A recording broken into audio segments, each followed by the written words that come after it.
Ojo, señores, con Carolina Corcho, que les viene dando sopa y seco a toda la derecha inteligente que hay en el país. Sí, porque está yendo a los territorios. En esta ocasión fue a La Guajira a un importantísimo mitin y lleno total. Esto no le gusta para nada a estos uribistas que vienen posicionándola en las diferentes encuestas como última y posicionando en la delantera a Vicky Dávila. Además, que los aplasta, los destruye a estos politiqueros baratos en este impresionante discurso que vamos a ver a continuación. Pero antes de ello, miremos lo que pasaba. Miren, las encuestas de la derecha la ponen en los últimos lugares, pero el pueblo y las bases sociales en las regiones la catapultan hacia la victoria.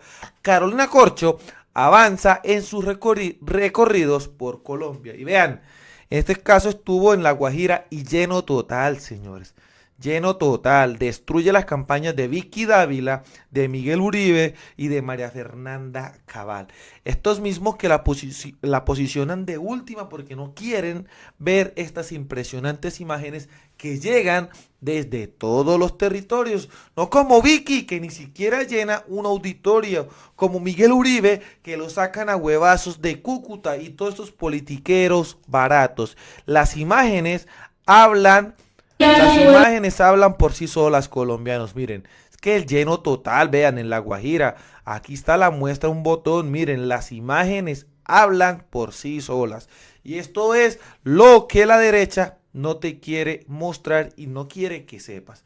Ante ello, vamos a ver a continuación el impresionante discurso y cómo destruye como una verdadera estadista, porque también hay que reconocer, es una mujer preparada e inteligente a esta derecha en el país, que es muy importante que lo veamos.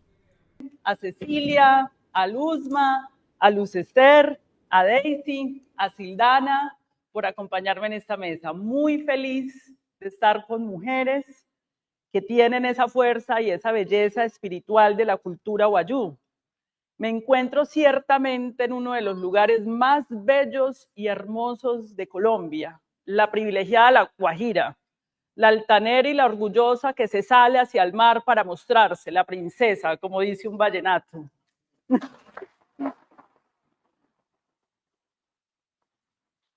Un lugar privilegiado de la naturaleza, de la madre tierra y de la cultura ancestral que representa la cultura guayú.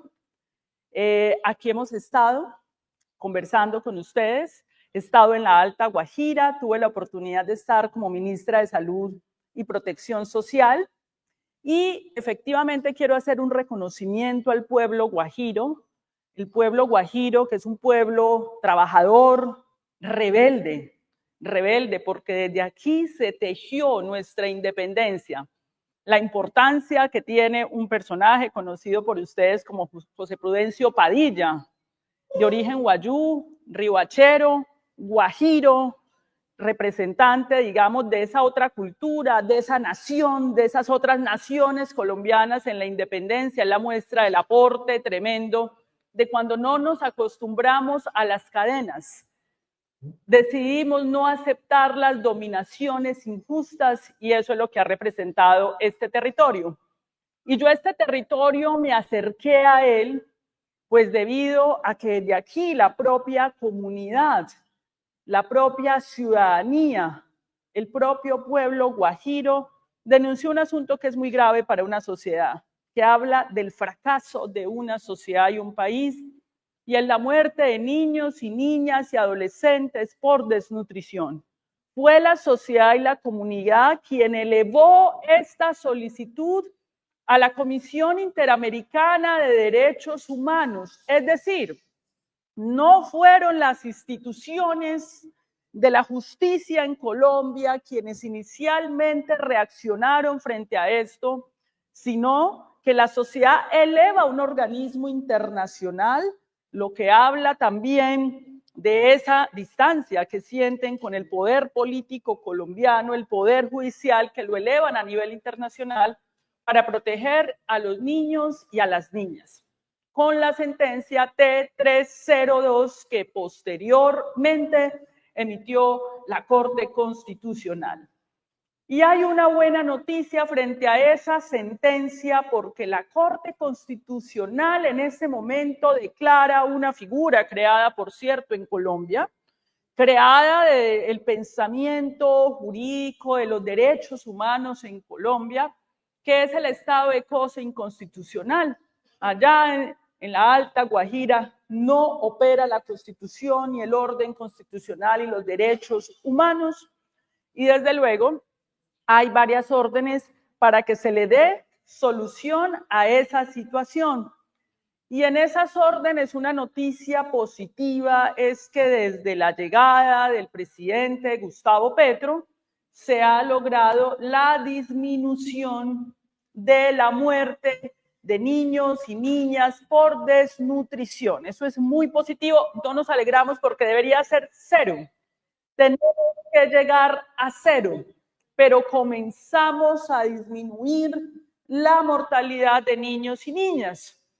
Algunos opositores y críticos dicen, pero han aumentado los niños y las niñas con desnutrición. Claro, porque si hay una estrategia de buscarlos, que es lo que se está haciendo, pues van a aparecer más, porque los estamos buscando. Entonces, en ese sentido, es un indicador, pues, que no nos alegra que estemos encontrando niños y niños en estados de desnutrición, pero los estamos buscando. ¿Y cómo se construye esto? No se podía haber logrado esa disminución que tenemos que llevar a cero sin el saber ancestral de los pueblos wayú, sin la nación, sin el conocimiento de la nación indígena wayú, no es posible resolver ningún problema de salud ni ningún otro problema. Hay un reconocimiento de esa cultura, de ese saber ancestral. Esto a mí me lo criticaban, inclusive se burlaba alguna prensa de mí. Carolina, la ministra de Salud, está proponiendo brujería, mamos. Imagínense la incultura de alguna prensa de desconocer el saber. Muchos colombianos que no acceden al sistema de salud, hoy lo que tienen a la mano es un médico ancestral en el Pacífico, en el Caribe. Muchos niños y niñas nacieron con las parteras, mientras que aquellos que han participado en lo que podría ser el saqueo más grande de la historia de este país con los recursos de la salud, se burlan desde esas tribunas de la ignorancia de nuestro pueblo, de esos saberes que han salvado la vida y que han contribuido y que hoy son fundamentales para salvar la vida. Porque eso se trabaja con las comunidades y se trabaja en lo que se denominó la estrategia de atención primaria en salud. Y esa estrategia de atención primaria en salud no es nada distinto a lo que los pueblos indígenas ya conocen. Uno se enferma en un territorio, uno se enferma de la manera como vive y el territorio determina cómo se enferma y cómo se sana uno. Eso que los pueblos indígenas saben y conocen, lo retomó la ciencia en el mundo a través de la medicina occidental, en la Organización Mundial de la Salud, en la década de los 60 y lo denominó atención primaria en salud. Hoy eso lo están negando en el Congreso de la República, que no aprueba la reforma a la salud. Ese es el corazón de la reforma a la salud. La atención primaria en salud, el trabajo en el territorio para poder identificar el niño, la niña, identificarla a tiempo para poderlo atender y ofrecerle la vida. Pero el otro punto que nos enseñó La Guajira, porque este es un territorio que nos enseña, es otro concepto que hoy ya es global en el mundo, menos en la oposición política colombiana, de resto en el mundo, esto digamos es reconocido y es el concepto de determinantes sociales de la salud. ¿Qué son los determinantes sociales de la salud? Todas aquellas condiciones que hacen que yo me enferme. O por las que yo me sana, y eso tiene que ver con el territorio. Entonces, ¿cuál es el principal determinante de la salud de La Guajira? El agua. Aquí tenemos un problema de agua. Entonces uno se pregunta, ¿el problema es que no hay agua? ¿O es que hay unos poderes políticos y económicos que no distribuyen bien el agua? Y distribuyen el agua de acuerdo a sus intereses particulares. ¿O no les ha interesado distribuir el agua ni entregar el agua porque la vuelven mercancía y intercambio de votos? Entonces miren cómo ese determinante social de la salud se complejiza. Otro determinante social de la salud es la política. No entrego el agua y luego la vuelvo un favor, cuando es un derecho fundamental y por esa vía te pido el voto y te coacciono y te vuelvo prácticamente un ser humano, que es lo que el clientelismo y la clase política colombiana ha hecho, que viva de la sobrevivencia básica para luego extorsionar y mantener mi poder político. ¿Eso le suena parecido a algo? ¿O será que estaremos nosotros aquí especulando mucho? Y ese elemento agua que falta aquí y que es básico, es básico. Ayer que conversábamos con Cecilia, las mujeres wayú que se encuentran aquí, que son campesinas, pues saben, por supuesto que tenemos tierras fértiles en el norte de La Guajira, pero si no tenemos agua, ¿qué posibilidades tenemos de producir en términos de una reforma agraria que hay que hacer si no tenemos el agua? ¿Y qué pasó? Que la privilegiada Guajira, que se le mete al mar, que tiene los ríos, que por el sur está la serranía del Perijá, que tiene la Sierra Nevada de Santa Marta, un desierto, el mar, es una belleza completa, tan privilegiada, tan biodiversa, que tiene 2 parques nacionales. ¿Qué pasó? La política, miren lo que hace la política. Cómo desvía los intereses de la sociedad y de los pueblos. ¿Y qué decía la política? ¿Montamos un modelo de desarrollo económico alrededor del agua o no? Y aquí nos encontramos en un nudo gordiano, una discusión, porque estamos en el auditorio de Sintra Carbón, de la empresa de carbón, que es uno de los ejes mineros de la economía de La Guajira. Y que, por supuesto, estamos en el sindicato, no, en Sintra Carbón. Entonces, lo que les quiero decir es que hay una discusión en este momento en el mundo, que es una discusión que sobre la mesa la puso la Latinoamérica indígena, que es la discusión de la crisis climática, que es la discusión que no es apocalíptica, que el negativismo o el negacionismo ignorante del mundo y de Colombia ha negado, de que es que el planeta es finito, la madre tierra se acaba. Con esa tesis no contaba el gran capital. El principal producto de explotación del capital era un recurso finito. No contaban ellos con eso en los análisis que hicieron. Y nos lo estamos gastando y nos estamos agotando el agua y estamos agotando la biodiversidad. Y hay inflexiones que han identificado esos paneles científicos que desequilibran al mundo. Uno es el Amazonas. Si tú deforestas el Amazonas hacia el 25%, si tú deforestas, desequilibras el mundo entero, porque el Amazonas absorbe el dióxido de carbono para poder evitar que la Tierra se caliente más, mientras que en el norte global producen el dióxido de carbono, nosotros aquí lo absorbemos. ¿Y quiénes son los principales protectores de esos bosques de la vida? Indígenas, los campesinos del sur, de Colombia, de La Guajira, del Amazonas, del Pacífico. Y esa es una de las grandes discusiones del mundo que ya habían advertido nuestras culturas ancestrales y que hoy nadie puede negar, porque hoy la comunidad científica, más de 1000 científicos en un panel de Naciones Unidas, nadie puede negar que es real, que el planeta se nos está agotando y que en medio de esa crisis climática lo que está en juego es nada más y nada menos que la vida de la humanidad. Eso ya lo habían advertido desde acá. Y aquí estamos en esa discusión, porque efectivamente uno de esos combustibles fósiles es el carbono, el otro es el petróleo. Entonces tenemos que pensar aquí en La Guajira, y eso es una pregunta para ustedes, ¿hay algún plan de transición energética concreta para mirar cómo es que vamos a salir del carbón? Ya se va a cerrar ese proceso económico en el año 2034 para La Guajira. ¿Cuál es el proceso de transición que estamos proyectando con el aprendizaje que tenemos de la cultura ancestral, con el conocimiento científico que tenemos que empezar a importar y también a producir en Colombia para hacer esa transición del carbón? Eso es una pregunta. ¿La clase política de La Guajira está en eso?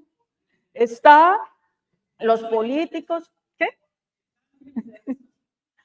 ¿Le interesará a la clase política? Entonces hay que cambiar esa clase política, pero además esa es la pregunta que tenemos que hacernos como sociedad.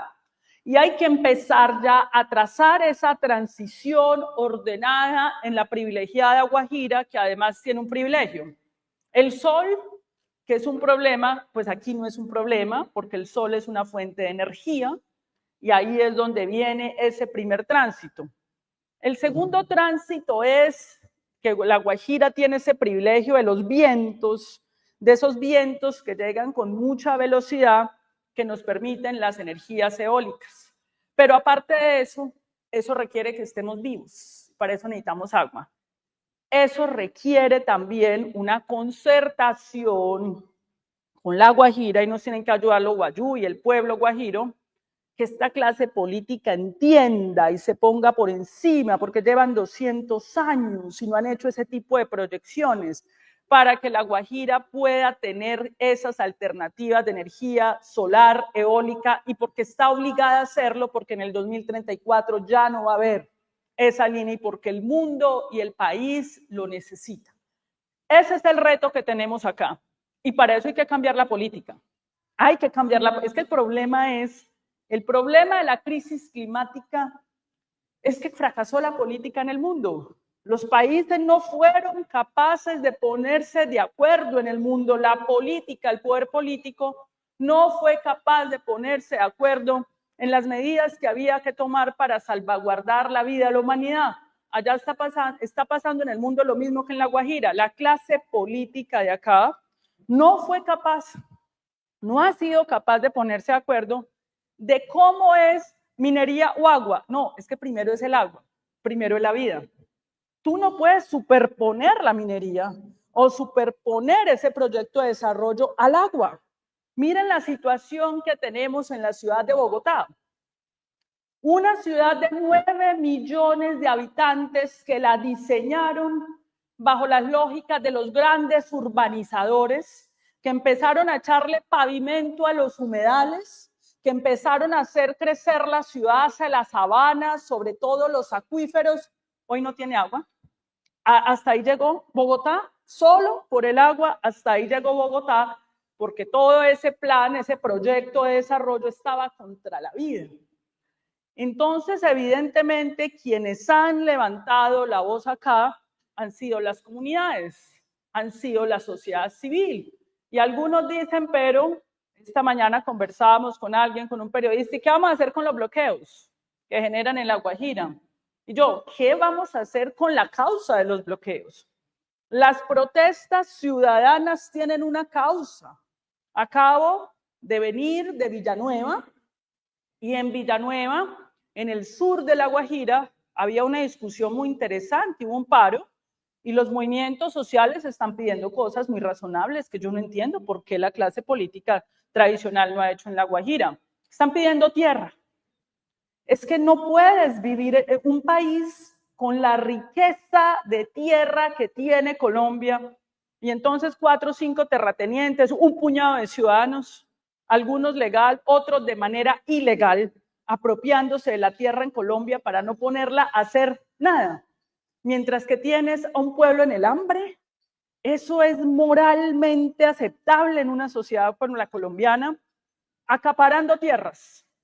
Entonces, cuando la comunidad sale a decir, necesitamos esa tierra, el problema es la comunidad, no los que acapararon la tierra, sino los que reclaman que esa tierra tiene que irse al campesinado para poder hacer proyectos productivos y tener una despensa agrícola de esa región del país, de cara a toda la Guajira y el país. Pero además están diciendo algo muy razonable. Están diciendo, venga, revisemos esos proyectos de concesiones mineras. Porque cuando no han escuchado a la comunidad, les salen las cosas mal. O miren el tema de la represa que tenemos allá, que era pensada para el abastecimiento de agua de 9 municipios y terminó fue un problema de salud pública, porque tienes el agua represada allí, entonces evidentemente se volvió un foco de infección, hay un tubo donde entonces lo ranuran para que por ahí se saquen el agua para privilegiar unos cuantos. Y unos poderes políticos que les encanta, son felices con que eso ocurra porque esa es la manera que tienen de coaccionar al pueblo para seguirlo dominando a partir de eso. Y al final no se pudo resolver el tema del agua para lo que fue creada la represa. Y esa represa, escuchaba yo al presidente Gustavo Petro, cuesta 2 billones de pesos sacar un tubo para llevar el agua hacia la Alta Guajira. ¿Dónde están los 2 billones de pesos? Pregunto, ¿dónde está la plata de las regalías de las explotaciones mineras de esta rica región, que es mucha plata? ¿Dónde está la plata? Esa plata está favoreciendo al pueblo de La Guajira. Esa plata es mucho más que esos 2 billones. Esos 2 billones no son nada frente a la plata que por regalías de la explotación del carbón, porque dijimos, bueno, nos tragamos la explotación del carbón, acabamos con el ambiente, acabamos con el agua, pero tampoco está la plata, no se ve reflejada en esos proyectos estratégicos del pueblo y la sociedad de La Guajira, porque ahí estaría la plata para llevar ese tubo, o para las plantas desalinizadoras, o para las distintas soluciones de agua que necesitamos allá, que entre otras cosas se intenta una solución y se la roban desde Bogotá, razón por la que el presidente tuvo que sacar a las personas que estaban comprometidas en ese hecho de corrupción de los carrotanques. Y aquí hay que decir que el presidente hizo reconocimiento de ese error y esas personas hoy están presas. Están presos los funcionarios comprometidos en hechos de corrupción de los anteriores gobiernos. La ñañe política, que se supo, duerme el sueño de los justos. Odebrecht, duerme el sueño de los justos. La regalía, ¿dónde están las regalías, señores? La clase política la gastó en piñatas y olvidó la visión estratégica. No hay una visión estratégica de La Guajira. No hay. Entonces esas plata se vuelven piñatas, se vuelven un listado de favores. Así es como, por eso Colombia está en esa situación. Nosotros en Colombia no hemos podido desarrollar un proyecto de vías o de transporte multimodal, donde tengamos el transporte fluvial, donde tengamos el transporte ferroviario, las vías terciarias que se requieren en nuestros territorios, porque resulta que cuando tú vas a ver al Ministerio de Transporte, recuerdo yo en las discusiones en el Consejo de Ministros con el presidente, hay unas vigencias futuras comprometidas en la doble calzada 4G que pasan por las regiones de los más ricos de este país, de la oligarquía de este país, porque finalmente nunca proyectaron este país hacia la vía terciaria de la comunidad, de la conexión de los municipios, ni de La Guajira, ni de Colombia, porque es lo único estratégico que se ha hecho acá, lo estratégico para ellos, para una minoría, pero no para nuestros pueblos. Pero eso también es un llamado a nosotros como ciudadanía y sociedad. Como ciudadanía y como sociedad en La Guajira, han pensado estos problemas para construir una organización social fuerte y política para resolver esos problemas, o vamos a esperar a que llegue el 2034 para ver qué pasa en el 2034, cuando entonces listo, se cerró la empresa de carbón, Y entonces aquí no hemos proyectado ningún tema ni ninguna situación porque tenemos discusiones entre nosotros mismos, muy propio de los colombianos, que entonces entramos en una discusión entre nosotros mismos y dejamos de pensar de manera unitaria. Entonces ese es, vuelvo e insisto, otro problema, y mire que estamos hablando de los determinantes sociales de la salud. Todavía no hemos salido del tema de la salud, estoy hablando de la salud. Estamos hablando del agua y estamos hablando de ese movimiento social que acaba de hacer un paro, que hace unas peticiones sobre la minería, que hace unas peticiones sobre el tema de la tierra, sobre la seguridad, que también nos preocupa aquí en La Guajira. No hemos podido con el tema de la guerra y el conflicto armado. Algunos proponen, algunas, realmente algunas mujeres en este país están proponiendo que no, que en el 2026 cerremos todos los procesos de negociación y nos vimos a darnos bala. O sea, qué propuesta tan novedosa. Imagínense nosotros proponiendo, démonos bala. Llevamos 200 años dándonos bala. ¿Qué innovación política, por favor, para resolver el problema? Pues es que aquí eso ya lo han intentado y tampoco han resuelto el tema, con el tema de hacer la confrontación. Y por supuesto que el problema de seguridad que estamos teniendo es real. Hay que reconocerlo. Hay que reconocer que se están presentando una serie de secuestros, extorsiones en la región, que no podemos tampoco resignarnos a eso. Hay que hacer acciones frente a eso. La última vez que, y eso atenta contra la vida, porque sin seguridad no hay el tema de la libertad y no hay posibilidad de tener un desarrollo mejor como seres humanos. Yo sí creo, y eso lo escribí hace poco en algo, que se requiere hacer un ajuste de la política de paz total. Sí, hay que intentar una salida negociada, pero con reglas de juego claras. No puede entonces el grupo salir en desmadre. Si va a haber un cese al fuego, tiene que haber unas reglas de juego claras. Y una que yo creo que la sociedad no puede aceptar es que tienen que parar el secuestro, la extorsión. Tienen que parar el secuestro y la extorsión para poder la negociación, porque así es muy difícil. Extorsionando hasta el más tendero, al más humilde, es muy difícil que se mantenga una política de paz para el país. Y ese es otro de los problemas que estaba discutiendo esa ciudadanía que estaba en ese paro, que finalmente termina en ese tipo de acuerdos. Y todo esto que yo les estoy hablando se llaman determinantes sociales de la salud. El agua, la soberanía alimentaria, la producción de alimentos aquí con proyectos productivos. Fíjense ustedes que La Guajira históricamente fue un escenario estratégico, geográfico del comercio hacia Europa, hacia las Antillas, hacia el Caribe. Ha sido un escenario estratégico para el país. Y en este momento, pues mire las contradicciones, una sociedad pues sumida en una situación de pobreza con toda la riqueza que tiene.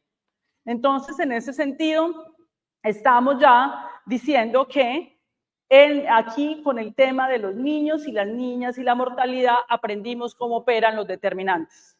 Y hay que avanzar, digamos, en ese sentido. Pero ahora, además de los determinantes de la salud, está el tema de los hospitales, porque la gente se enferma y la gente necesita ser atendida en los centros de salud y en los hospitales. Y ahí viene entonces la otra discusión. Hay 3 hospitales importantísimos de referencia que tienen que tener una inversión y que ya la tienen, que es el de Riohacha, el de Nazaret, gracias, el de Riohacha, el de Nazaret y el de Manaure. Esos 3 hospitales tienen que ser hospitales centros de referencia. Obviamente, yo entiendo, recuerdo ahorita de pronto cuando algunos me lo aclaran, que existe una desconfianza de la comunidad wayú con el hospital público porque es distinto. La comunidad tiene sus propios centros de prestación de servicio, la CIPSI, que hace el reconocimiento de sus saberes ancestrales. Pero tenemos esos 3 hospitales de referencia. El presidente anunció la construcción por parte de Emiratos Árabes Unidos cuando yo estaba de ministra el presidente mismo me refirió a mí, al embajador, para iniciar la negociación donde ellos lo que decían es, no vamos a meter plata allá, nosotros mismos construimos ese hospital, ustedes nos dicen dónde, superen todas las dificultades, el terreno, y nosotros vamos y lo construimos allá. El presidente acaba de ratificar que Emiratos Árabes Unidos se sostiene en eso. Él siempre ha tenido a La Guajira en la mente y en el corazón. Siempre en cualquier viaje que él está, él tiene a La Guajira, allá es donde tenemos que llevar ese hospital. El de Nazaret, entiendo que la plata ya se asignó. ¿Dónde está esa plata? ¿Cuáles son los niveles de ejecución? Porque es que tenemos unos serios problemas respecto al erario, el manejo del erario. Se envía la plata, sí llega esa plata donde tiene que llegar. ¿Y qué es lo que podemos hacer como sociedad? Fíjense que cuando yo estaba conversando con algunos representantes del pueblo guayú respecto a la sentencia T302, nos preocupaba eso. Bueno, ¿cómo hacemos para que la plata llegue donde tenga que llegar? Listo, el ministerio lo entrega 70.000 millones.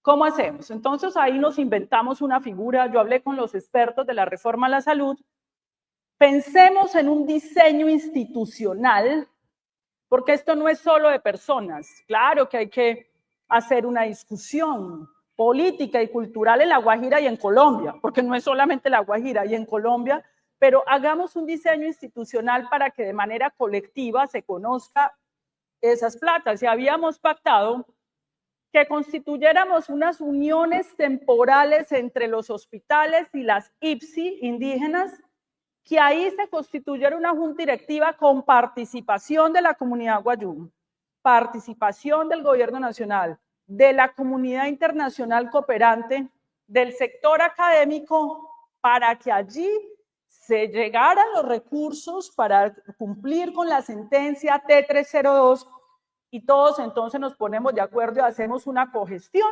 Entonces, si va a meter el gobernador las narices ahí para hacer algo, entonces tiene un contrapeso y todos hacemos contrapeso y vigilamos esos recursos para que de manera organizada lleguen a donde tienen que llegar. Ese fue un diseño, y que no pase lo de la UNGRD, que terminaron manos mal habidas haciendo negocio y robando de las platas del pueblo, que es lo que tenemos que evitar en estas políticas públicas. Ese fue un acuerdo al que habíamos llegado, pero pues finalmente no pudimos ir más allá con ese acuerdo, pero ese puede ser un diseño que nos ayude aquí para poder resolver muchos problemas de inversión social que tenemos. Pero aparte de eso hay un problema de cultura política que tenemos que resolver. Hay un problema de cultura política en Colombia y en La Guajira, del voto libre, el voto libre. Y eso es un tema de elevar el nivel político. Por ejemplo, cuando el presidente Gustavo Petro fue candidato, La Guajira votó libremente. Salieron a votar por el futuro y salieron esperanzados a votar. Ese tema debe comportarse, debería ser igual en la política local, porque no se comporta igual en el nivel nacional que en el nivel local. Y no vamos a poder cambiar este país si no cambiamos la política, porque necesitamos políticos que no estén en la codicia, interesados en los negocios. Aquí necesitamos otra vocación y eso es un reto que le dejo a ustedes como sociedad. Yo también, como sociedad de La Guajira, pero también es el reto de nosotros para Colombia, que padece ese problema. Y ese digamos, en la sentencia T302 generamos ese mecanismo. Me entero entonces que el presidente estuvo y que eso de Nazaret no avanza mucho, entonces la propuesta que hicieron fue hagamos unos hospitales campaña, movibles, rápidos, pero necesitamos avanzar en que se haga el hospital, en que se vigile que se haga el hospital, tiene que haber una veeduría fuerte. A partir del momento que el presidente dijo que los árabes van a poner sus recursos aquí, tiene que ya haber una veeduría.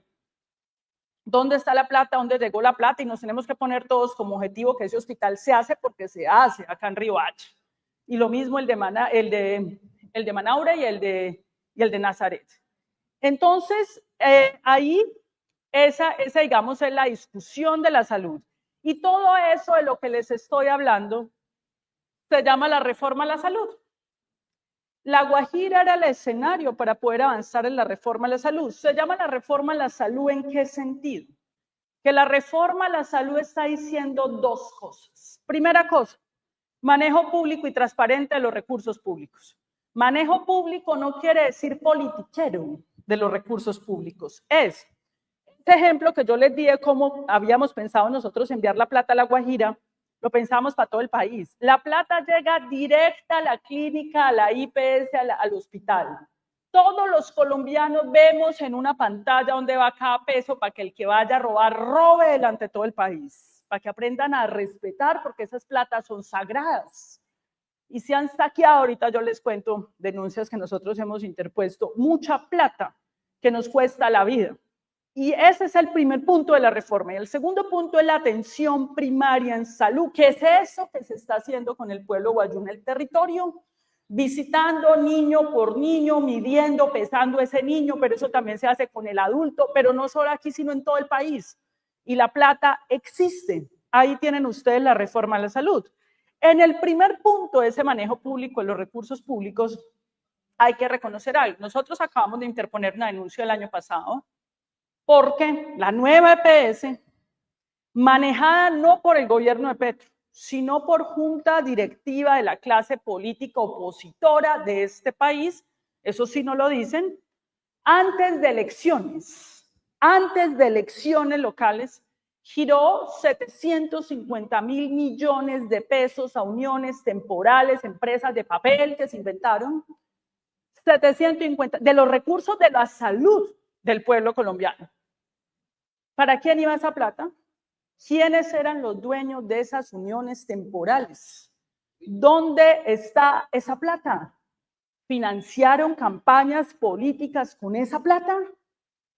Y por eso es que se están oponiendo a la reforma a la salud, porque la reforma a la salud lo que les impide es seguir robándose esas platas. Esas son las preguntas que pedimos que la Contraloría General de la República y la Fiscalía General de la República respondan. Pero además, 11.000 son las clínicas y hospitales en Colombia. Y en un año, donde los colombianos aportamos 83 billones de pesos, una sola clínica de Sanitas facturó 1.5 billones. Una sola, que se lleva toda esa plata. Mientras que aquí le dicen a la gente, no hay plata, es que el gobierno de Gustavo Petro no entrega la plata. Falso y mentiras. Hoy tienen en su bolsillo 95 billones de pesos. No tienen ninguna excusa para esconder medicamentos, para no entregarlos. Están en las farmacias y no se los entregan a la gente cuando ya tienen 95 billones de pesos y se oponen a que el sistema sea reformado, porque la reforma a la salud es la solución para este problema, porque ahí sí hay muchos contrapesos. Vamos a poner, la reforma a la salud tiene auditorías, un sistema de información para que veamos dónde va cada peso, tienen que ver manuales tarifarios, no es que tú tienes una clínica y cobras lo que se te da la gana, y manejas esas platas como platas de bolsillo. Esto no son platas de bolsillo. Hay que reconstruir lo público. Lo público es lo de todos. Lo público no es la alcaldía y la gobernación. Lo público concierne a todos. Y tenemos que reconstruir lo público en La Guajira. Tenemos que reconstruir lo público en La Guajira, porque yo les voy a dejar preguntas. Les voy a dejar una segunda pregunta sobre esto de lo público. El Congreso de la República acaba de aprobar un acto legislativo de reforma constitucional de descentralización. ¿Esto qué es? Un alcalde y un gobernador, para poder hacer una vía, un puesto de salud, un hospital, tiene que ir a postrarse a Bogotá, negociar con el ministro, entonces ahí aparece un senador, venga, yo aquí le hago el favor, y eso se vuelve una cadena de favores, y así se va construyendo el poder político en Colombia. Y eso, digamos, no es ilegal, pero después terminan robando. Por esa vía algunos terminan robando, y etcétera, etcétera. Porque asumieron que todo esto son favores. Ese acto legislativo que aprueban permite que en 12 años los municipios de La Guajira, los alcaldes y el gobernador reciban el 40% del presupuesto nacional. Se les duplica la plata que manejan ahora. Mucha gente dice, es positivo, por ejemplo, allá están muy contentos en el Pacífico, en todo el país, ya no más presidencialismo, no más centralismo bogotano, no más Bogotá, esto lo definimos en el territorio. ¿Qué vamos a hacer en La Guajira para que no se roben la plata? Cuando tengan más plata. Entonces, ahí viene el siguiente punto, que es lo que nosotros, ¿por qué debe continuar este programa de gobierno? Debe continuar este proyecto político. Es muy poco tiempo en 4 años cambiar esa realidad. Esto es un régimen corrupto que se aprovecha de la necesidad de los pobres, que quiere mantener a la gente pobre para luego manipularla y ellos seguir gobernando este país. ¿Qué hay que hacer ahí? Tenemos que hacer una reforma de los organismos de control, porque es que la Fiscalía, la Contraloría General de la República en La Guajira la manejan los mismos. Son los mismos manejando la justicia. Entonces no hay justicia. Entonces alguien se atreve a denunciar y como hay impunidad, porque aquí roban y quedan en la impunidad, entonces la gente no se anima a hacer nada. Hay que reformar la manera como se selecciona el fiscal general de la nación. Ahorita el presidente ternó 3 mujeres serias, pero ¿qué han hecho los gobiernos anteriores? Ternan los amigos, como el señor Barbosa, amigo del presidente Duque, para que persiga a los pobres mientras que absuelven los narcotraficantes con los cuales se alían desde esas instituciones, pero aparte de eso, no hay impunidad. Hay impunidad en este país con los grandes robos del erario.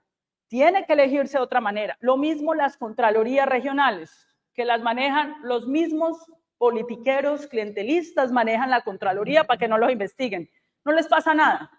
Las personerías regionales no hacen la labor que tienen que hacer, no les pasa nada. Si no hacemos una reforma a los organismos de control para que haya justicia, ¿qué va a pasar cuando esas platas lleguen acá? Pero también es una pregunta para la sociedad colombiana. ¿Vamos a seguir con los mismos? ¿Vamos a seguir eligiendo a la misma corruptela? ¿Vamos a construir un voto libre que rompa esos paradigmas, que permita ganar alcaldías, gobernaciones con gente decente o no? ¿Qué vamos a hacer nosotros acá? Esa es una pregunta porque ese es otro tema que viene con lo público, porque esos recursos que irían a esos municipios y departamentos son para salud, educación y saneamiento básico. Exactamente los problemas de Riohacha. Los problemas de las ciudades, que también es el de Riohacha, los servicios básicos, el acceso al agua, la energía, el acceso a lo básico. Listo, le vamos a entregar esa plata al alcalde de Riohacha. ¿Lo va a hacer? ¿Y qué va a hacer el pueblo para controlar que ese alcalde lo haga? Esa es la discusión que tenemos. Entonces, ya para ir redondeando, porque quiero escuchar más bien sus preguntas, quedamos como en varias para ir sintetizando el tema. Inclusive aprovecho, aquí estamos haciendo una transmisión, esto lo están viendo miles de personas por todas las redes sociales. Invito a las personas que están conectadas, que ahí van en el extranjero, que vengan a La Guajira, además que es un territorio hermoso, para que se vengan para aquí y conozcan una de las bellezas más hermosas de Colombia. Entonces, para ir sintetizando, hay un proyecto reformista en Colombia que va en curso de cambios importantes. Los cambios no se dan en 2 años, en 3 años. Esto requiere paciencia y trabajo. Y el cambio no lo hace un hombre solo allá. Todo el mundo esperando a que ese hombre resuelva todos los problemas de la corrupción histórica de este país. No, el cambio va a necesitar hombres y mujeres comprometidas con nuestra Colombia, que amen a Colombia, que amen a La Guajira, su territorio, y que se arriesguen a explicar, a convencer, a persuadir, a hacer la tarea de ciencia. Ese cambio va a requerir cientos de miles de colombianos y colombianas comprometidas, con paciencia. Claro que el gobierno tiene muchas equivocaciones, errores, y algunos dicen, pero mira que todavía no hemos visto que han hecho aquí unos asuntos que prometieron. Por supuesto que sí, pero eso implica entonces que digamos que vamos a estar del lado equivocado de la historia. de los que fungieron además y armaron el paramilitarismo para que masacrara a nuestro pueblo, de los que crearon megaproyectos, y no es que nosotros estemos en contra de los proyectos de inversión económica, pero no por encima de la vida, no por encima del agua, no por encima de los territorios. Tiene que ser con el territorio, con la ciudadanía y con las comunidades que se pueda discutir este tipo de proyectos. No tienen la razón. En ese sentido, mi llamado es a eso. Cada uno de ustedes puede hacer algo por este país, con el pesimismo de la inteligencia y con el optimismo de la voluntad. Hay que seguir en ese cambio que inició el país, porque nos pueden volver a paralizar y hacernos creer lo que ellos quieren que nosotros creamos. Es que somos pobres porque queremos. Nada tuvo que ver en la pobreza y en la desgracia de nuestros ciudadanos las decisiones de una élite oligárquica que no le importa ni siquiera si un colombiano es maltratado en Estados Unidos, porque lo importante es que nos arrodillemos. Hagamos, como decía alguien, ustedes han visto Los Simpson, el síndrome de Milhouse. Milhouse es un personaje de Los Simpson que está enamorado de Lisa. Y Milhouse cree, entre más bobo sea, entre más me deje golpear, más me va a querer. Y Lisa no. Así creen en Colombia unas élites. Entre más nos arrodillemos y nos casquen allá el señor Donald Trump, mejor nos va a ir. No, señores. Esto es un tema de soberanía nacional y dignidad en nuestras relaciones.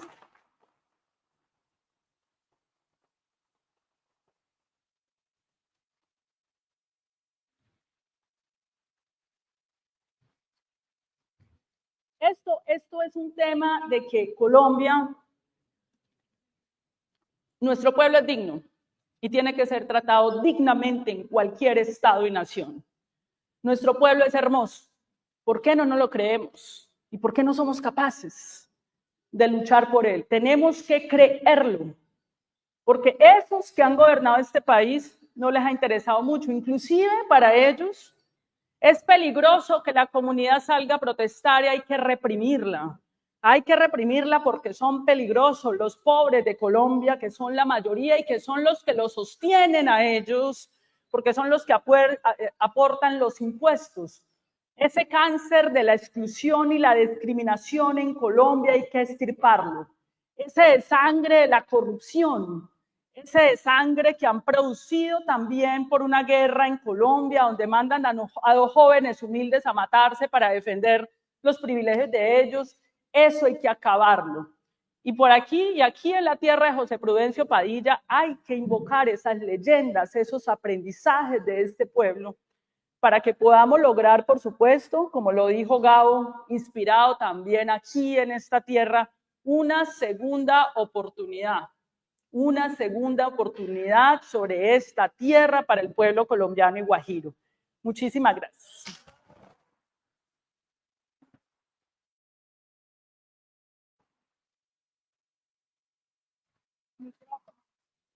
Bueno, Mauricio, ¿qué te ha parecido, hermano? Pues me encanta, estaba tanto concentrado en el discurso como en los comentarios de las personas y quisiera hacer un pequeño aporte ahí. Miren, no se trata, y veo en el chat hablando de que Bolívar es o no el candidato ideal, no importa. Yo lo que trato de hacerle entender a las personas es que dentro del progresismo tenemos candidatos importantes, muy buenos. Carolina Corcho es uno de las candidatas más importantes que tenemos. Gustavo Bolívar, yo no demerito la labor de él tampoco ni su gestión. Lo que pasa es que cada uno de nosotros en nuestro interior tenemos un amor, un apego particular por cada uno de ellos, y yo digo que eso está bien. Lo importante es entender que cuando llegue ese momento de definir cuál sería el candidato, pues tenemos que apoyar al progresismo, de lo contrario se nos cae el mundo encima, y eso para mí es lo más importante que tenemos que tener claro todos. No sé si tú tienes una visión distinta, pero yo creo que si no nos apoyamos entre nosotros, esto se fue para el carajo, como dicen vulgarmente. Totalmente de acuerdo contigo, hermano. Y de hecho yo creo que Carolina y Gustavo lo han dicho ya, ¿no? Incluso aquí en Palabras Mayores varias veces y cada uno por separado. Si el elegido de la consulta eres tú, yo te llevo la maleta. Y él le ha dicho, y si la elegida de la consulta eres tú, yo te llevo la maleta. y ambos creen en la democracia, ese partido unitario, ¿no? Entonces, yo creo que tenemos que estar todos con esa claridad. O sea, si no estamos todos unidos, no vamos a ser capaces de hacer el paso siguiente, que es el de enamorar a toda esa Colombia que no vota, a toda esa Colombia que es abstención, ¿no? Espérate que creo que sigue hablando. Ella iba a responder una pregunta. Una organización Sí, ya te doy la palabra, perdona. Que conecte al gobierno con el territorio, eso nos ha faltado. A mí me dicen en los territorios, pero ¿cómo hacemos, doctora Corcho, si aquí sigue otra vez los mismos? En los cargos del gobierno nacional, en el territorio, siguen los mismos. ¿Y por qué nos pasa eso? Porque tú tienes que tener una organización que identifique sus mejores hombres y mujeres en los territorios. Algunos irán al gobierno, otros irán al Congreso y otros en la sociedad civil, porque es muy importante los movimientos sociales y la sociedad civil. No todos pueden estar dentro del gobierno. Se necesita un movimiento social, inclusive, que a veces le diga a ese gobierno amigo, hombre, mira, fíjate que aquí faltan estas cosas, que sean los ojos, porque cuando uno entra a un gobierno, yo he estado en el gobierno, ahorita estoy en el movimiento social, uno entra también en una burbuja muy cuadriculada y si se desconecta y no hay un movimiento allá que le esté diciendo a uno, por eso el movimiento social se llama movimiento, porque es el que está permanentemente viendo a la sociedad, pues te terminas volviendo un burócrata. Te desconectas de la causa de la sociedad y del territorio. Entonces yo creo que es muy importante construir una gran organización política que en este momento en el progresismo, en lo que denominamos el Partido Unitario y el Frente Amplio, que sean los ojos del futuro gobierno para poder intercambiar, interpelar e identificar en el territorio las problemáticas y para poder formar los hombres y mujeres de Estado que necesitan ser formados para cambiar los destinos del país en todos los niveles. Eso yo creo que nos corresponde. Y yo traigo mucho el ejemplo de los mexicanos. Los mexicanos hicieron esa tarea de configurar el partido Movimiento Morena. Allá también hay una diversidad indígena enorme que participa allá. Y todo municipio de México tiene un comité organizativo de debate, de discusión, de los barrios de la Ciudad de México. Cada escenario para discutir lo público. Nosotros tenemos que, la política no puede ser, alguien me decía ayer, un prestigioso periodista acá, la política no puede ser, ve, bueno, ¿qué? ¿Cuántos contratos te doy? ¿O qué me entregas? Eso no puede ser la política. Simplemente estemos hablando de transacciones, que estemos hablando de intercambio. La política tiene que ser una aspiración de qué es lo que vamos a hacer entonces con el carbón, cuáles son los proyectos de vías que tienen que hacerse en La Guajira para poder nosotros desarrollar una vocación productiva y cómo resolvemos el agua. Esa es la política. Eso es de lo que no habla la clase política tradicional de este país y de eso es de lo que tenemos que empezar a hablar las ciudadanías y las organizaciones en La Guajira y en el país. Antes de continuar con la pregunta, quiero saludar en vivo, son más de 1000 personas que han estado ahí, muy pendientes de todo lo que ha venido aconteciendo dentro de este importante conversatorio, charlas sanas en un país entero. Bueno, continuamos con la pregunta. El líder Ortiz Montiel, por el ministro de la Salud en la zona norte de este tema de ¿usted cree usted que el acto legislativo es la que va a sacar de la desidia y de la corrupción? El acto legislativo, yo creo en la descentralización, yo creo en el territorio. Yo creo que las decisiones se tienen que tomar en el territorio hacia Bogotá. Esto ha sido una vieja discusión en Colombia. Una vieja discusión de que en Bogotá se toman las decisiones del territorio en un contubernio entre las élites bogotanas y las élites políticas de La Guajira sin contar con el pueblo.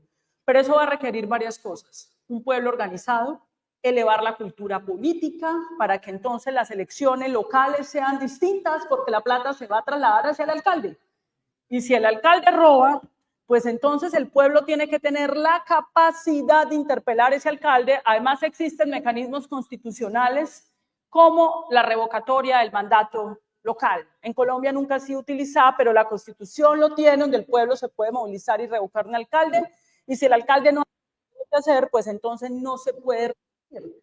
Entonces, yo creo que eso hay que hacerlo, pero eso necesita una preparación, porque si no en 12 años habremos engrosado la plata de los clanes políticos de este país y habremos construido un fracaso respecto a esa decisión que tenemos que tomar y discutir entre todos. Yo pongo porque ese tema es muy importante, ese tema de la descentralización y esos recursos que van a llegar a los territorios. Muchas gracias.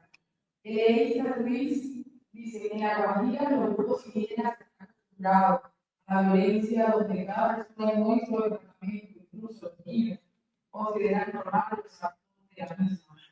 En base a esto, el problema de la cultura hay que transformarla, pero la cultura la transforman los propios pueblos. Las discusiones culturales que haya que tener con el movimiento indígena las tienen que tener ellos, los tienen que reflexionar. Por ejemplo, cuando estábamos haciendo lo de salud, nos sentábamos con algunas autoridades indígenas pues a entender también las creencias y los valores de ellos y entender, digamos, en un diálogo de saberes entre la medicina, acá está el médico pediatra y la medicina ancestral, cómo entendíamos las prácticas para que los niños pudieran estar de mejor manera o para poder identificar el niño.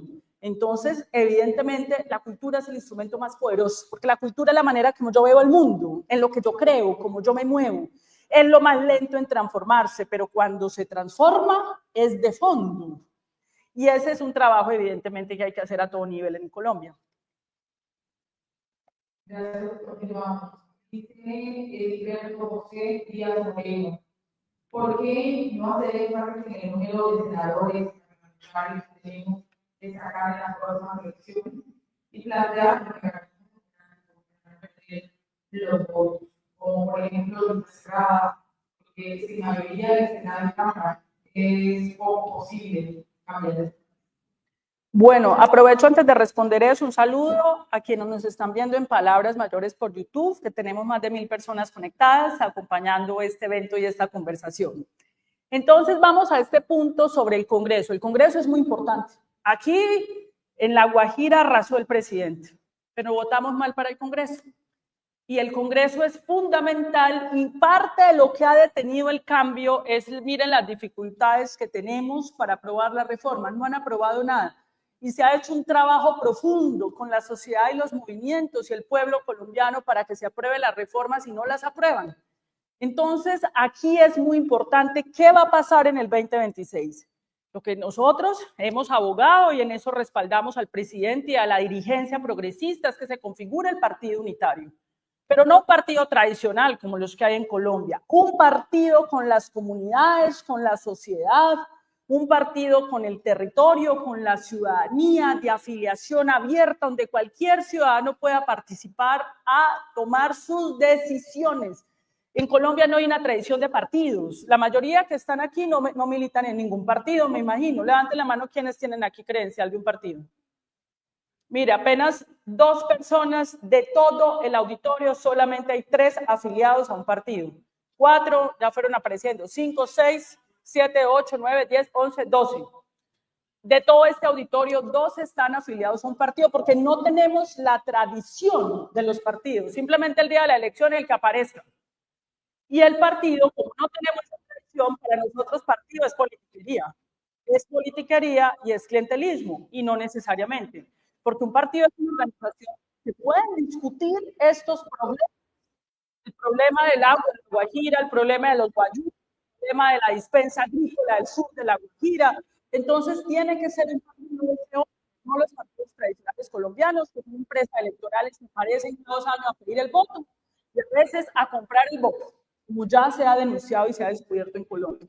Entonces, eso es lo primero, y ahí debe haber un frente. Hemos propuesto que haya lista cerrada. ¿Qué es una lista cerrada? Usted va al tarjetón, entonces usted encuentra ahí el logo de Pacto Histórico y ahí ya viene una lista, usted vota por el logo. Pero ¿cómo se debe conformar esta lista cerrada? Una consulta popular, un donde aquí los líderes y lideresas se compitan, consigan votos y se organiza de acuerdo al resultado del voto popular abierto a todo el progresismo. Porque si yo digo aquí, bueno, los que van a decidir esa lista cerrada son los afiliados a los partidos, votan 12 para definir una lista, no está el progresismo ahí. Tiene que ser abierto al progresismo para que se organicen, porque ¿qué es lo que tiene que seleccionar esa lista?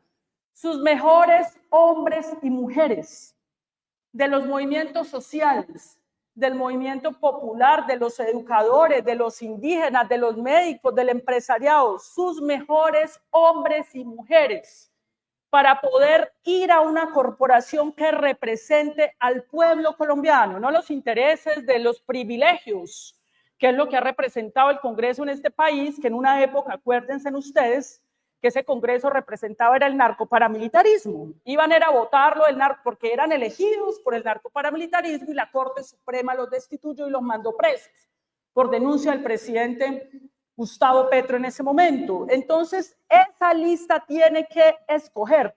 ¿Y quién es el más soberano para escoger? El pueblo. El poder está en el pueblo.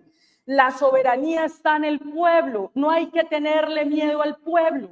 Y el pueblo tiene que forjar, y si el pueblo se equivoca, el pueblo endereza, pero si no dejas participar al pueblo a hacer vida política, democrática, a decidir los destinos, pues va a seguir esa extrema derecha que ha gobernado el país, engañando a nuestras gentes, entregándole migajas de pan para que ellos sigan haciéndose al erario y perpetuando las injusticias y la pobreza que han hecho en este país.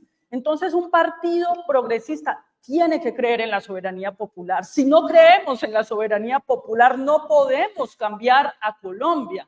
Y esa es la propuesta que hemos hecho para que se organice esa lista con esa consulta popular, y también la precandidatura presidencial se tiene que someter, los precandidatos, a una consulta popular para escoger un candidato único que dé continuidad al proyecto político, a las reformas sociales y de justicia social.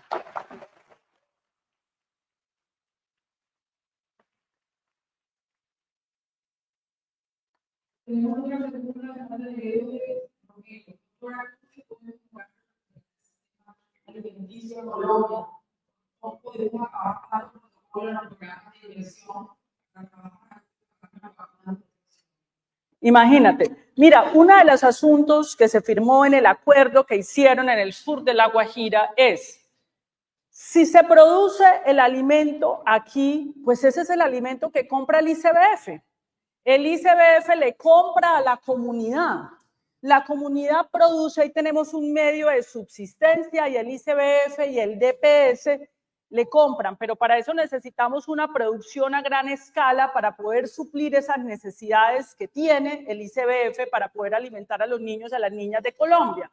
¿Cómo resolvemos el problema? Hay una propuesta muy clara sobre la mesa, propuesta que no han implementado en más de 100 años, que lleva la discusión del problema de la tierra en Colombia.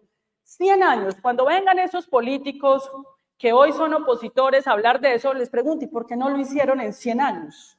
Es la reforma agraria. Es una cosa tan simple como tenemos 69 millones de hectáreas, la tierra para el que la trabaja.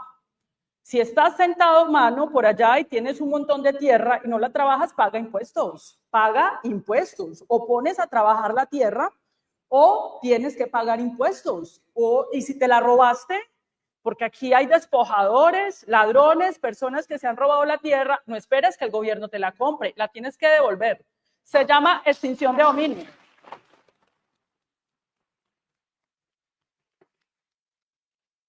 Se llama extinción de dominio.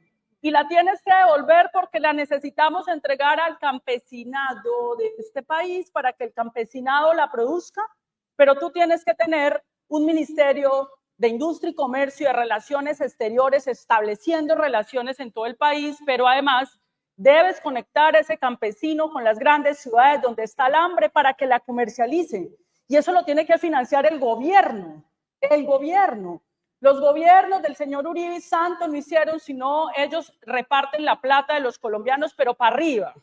Para arriba es para 4 o 5 familias privilegiadas. Hay plata para acompañar a ese campesino y campesina desde el momento de la producción hasta la comercialización. Eso se llama reforma rural integral y eso hay que seguirlo haciendo en Colombia, y para eso se necesita que continúe un proyecto político, popular y ciudadano que mantenga esto.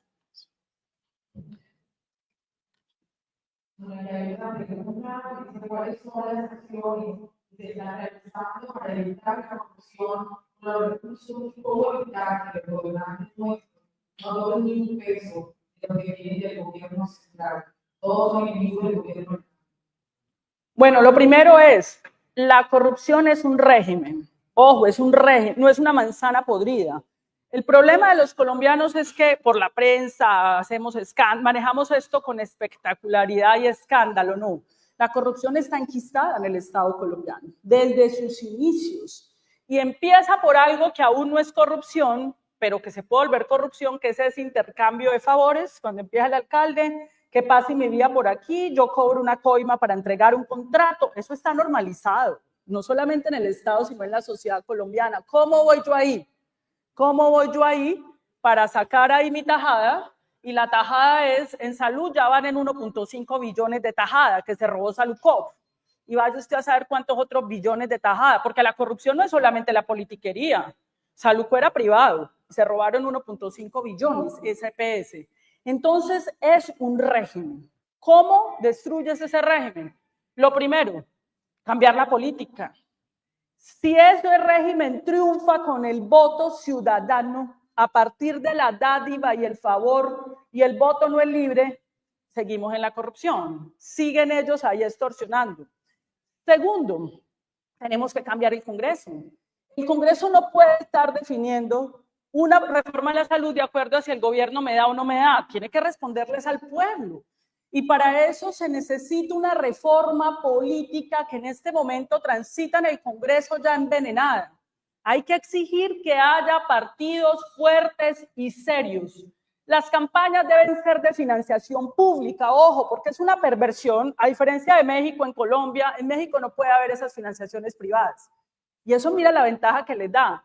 Aquí la financiación tiene que ser pública para que la diferencia para poder participar en el proceso electoral no es si se es pobre o si se es un corrupto que tiene mucho acceso al erario, si se consigue plata, porque entonces ahí es donde entra un empresario, financia para que le devuelvan cuando se está gobernando. Hay que hacer una reforma política para que haya una financiación pública de los partidos políticos. En la reforma política que hay en este momento en el Congreso, inclusive se prohíbe el transporte financiado de manera privada, es transporte público y eso obliga a que el ciudadano sea libre y cualquier ciudadano en condiciones de igualdad se pueda presentar a los altos cargos. Eso es parte de modificar la corrupción. Hay que reformar los organismos de control. La Fiscalía General de la Nación no puede seguir eligiendo como se elige, la Contraloría, la Procuraduría, todo esto está pendiente en el país y hacia allá debemos avanzar. Bueno, dice la compañera María del Carmen, que es la Federación Independiente, continuará con el cambio propuesto con el presidente y otro cambio hará. Espero que el presidente como la mujer colombiana y se hace la próxima presidenta. Bueno, muchas gracias.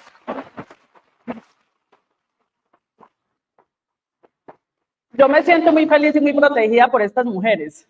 Me siento muy feliz y muy protegida cuando se habla de mujeres, pero no, igual el avance de una mujer no implica el retroceso de ningún hombre. Esta es la lucha por la igualdad, una de las grandes luchas del siglo XXI, es la lucha por igualdad y la igualdad en la participación política. ¿En qué cosas hay que avanzar? Yo creo que tenemos que avanzar en una reforma a la justicia. Dentro del programa de gobierno que yo ayudé a construir del presidente Gustavo Petro, nosotros no alcanzamos a concebir una reforma a la justicia. Yo creo que hay que avanzar en cómo eso que les acabo de decir de todos esos platales que vienen para los municipios, cómo le ponemos talanqueras para que no se los roben. Yo creo que hay que hacer una reforma política. Si no cambiamos la política, no vamos a cambiar nada más en este país. Ese tiene que ser el primer paso. Yo creo que nos toca diseñar mecanismos para que sean los mejores hombres y mujeres comprometidas con un proyecto político, personas, digamos, decentes, serias, las que lleguen a un gobierno y que estén ahí representados también con sus territorios. Yo creo que tenemos muchas cosas por mejorar, pero al presidente Gustavo Petro hay que reconocerle algo. ¿Ustedes saben lo difícil que era abrir este camino? Este camino de negación, donde solo podían gobernar un puñado de personas, donde el pueblo solamente podía llegar a un espacio de gobierno pegado al clientelismo, a esa clase política plutocrática. Necesito ser rico o hacerme al erario para poder participar. El presidente abrió en muchos años de lucha con su vida la posibilidad para que muchos pudiésemos estar acá, hablar, participar en la política, y yo creo que el pueblo colombiano le está muy agradecido por eso. Es un trabajo muy duro, porque evidentemente nosotros estamos enfrentando la élite política y económica más sanguinaria de América Latina. No se les da nada matar al que tengan que matar, con tal de defender sus intereses económicos. Matan líderes sociales, mataron candidatos presidenciales, exterminaron un partido político para que no participaran.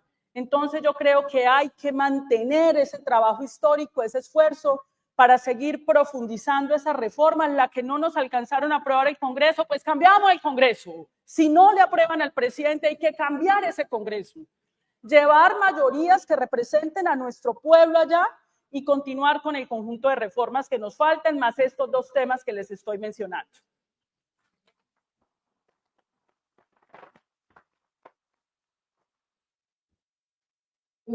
Seguido de invertir en la 5 y se debe sumar compromiso para la producción concreta de manejo y distribución de agua.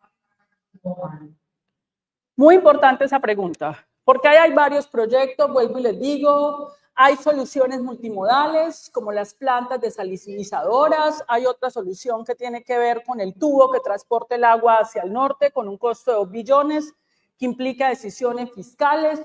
Digamos que allí hay que sentarse a hacer una evaluación de hasta dónde ha llegado el gobierno. El presidente estuvo recientemente entregando unas plantas y hasta dónde más podemos ir, pero hay que cambiar el modelo de desarrollo de La Guajira completamente. Hay que hacer la transición hacia un tipo de energía nueva. Eso puede ser un futuro industrial para La Guajira. Es un futuro industrial. La Guajira, dentro de sus ancestros, tiene una experiencia, digamos, en el mundo comercial, por su pasado mismo, por su historia. Entonces, en ese sentido, si logramos hacer una transición energética, hay una fuente de empleo para que La Guajira tenga un futuro y se pueda proyectar hacia el mundo. Pero además tenemos que explorar, digamos, esas dos salidas que pasan por inversiones y que pasan por redireccionar los recursos de las regalías, que es otro tema que no quieren dejar reformar.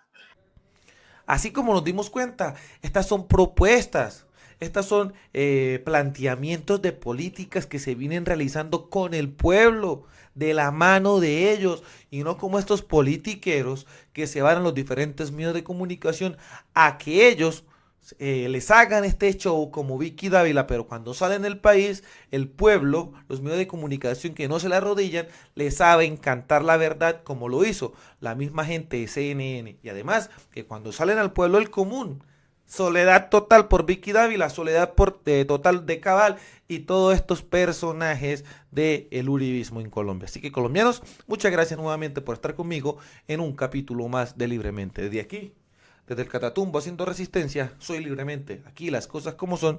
Nos vemos en un próximo capítulo. Hasta pronto.